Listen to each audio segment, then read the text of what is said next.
We were a good group, a tight group, they would call it, all. It's a wall hanging, yeah, it's kind of cute. Larger painting that I did from my grandfather's photo. Right? Appreciate that. I like sharing what I know with other people.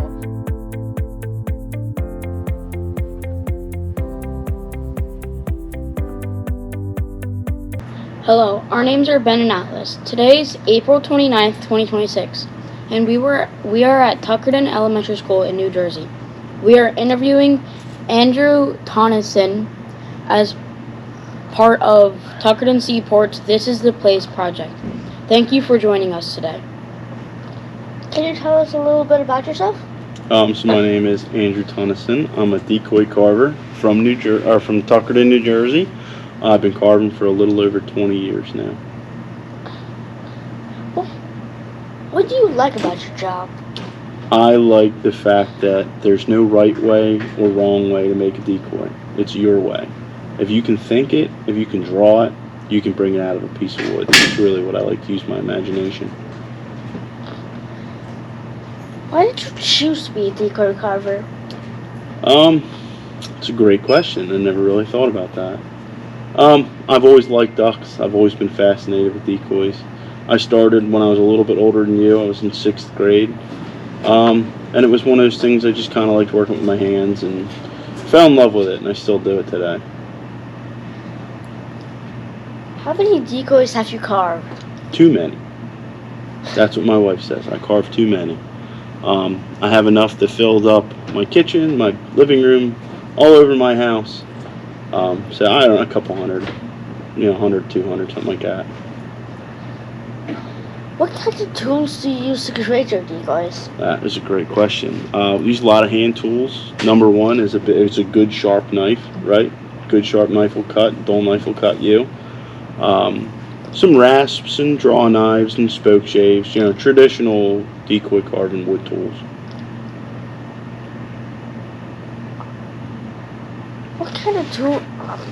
What kind of wood do you use to carve?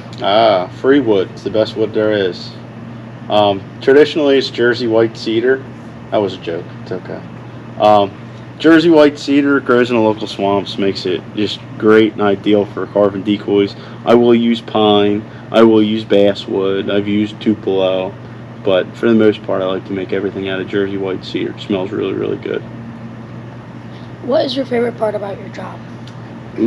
Favorite part of my job is I get to make a mess and they're happy.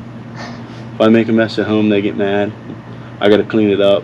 But when I carve at the seaport, they're happy. They're happy I make that mess. Right? Shows I'm working. So that's my favorite part. Okay. What is your favorite type of bird to carve? That's a good question. I like buffleheads. They're cute. That's the first bird I ever made. They're my wife's favorite bird. They're my favorite bird. So I would say a bufflehead's my favorite bird to make. How long have you lived in Tuckerton? My entire life. I was born here and raised here. What do you like about Tuckerton? I like that it's small. I like that it's a tight-knit community. I like the fact that, people know who I am and I know who they are.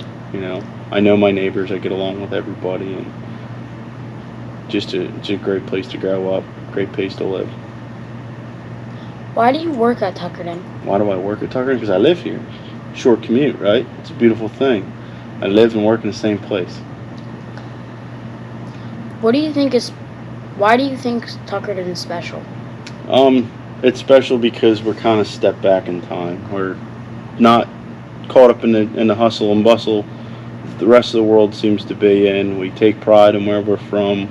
We prioritize folk art and decoys, and really understand where we come from and why we're here, and try to preserve the past histories and the traditions. Thank you for meeting with us today. It was really nice to getting to know you. Hear more about your connection with Tuckerton, New Jersey. Thank you.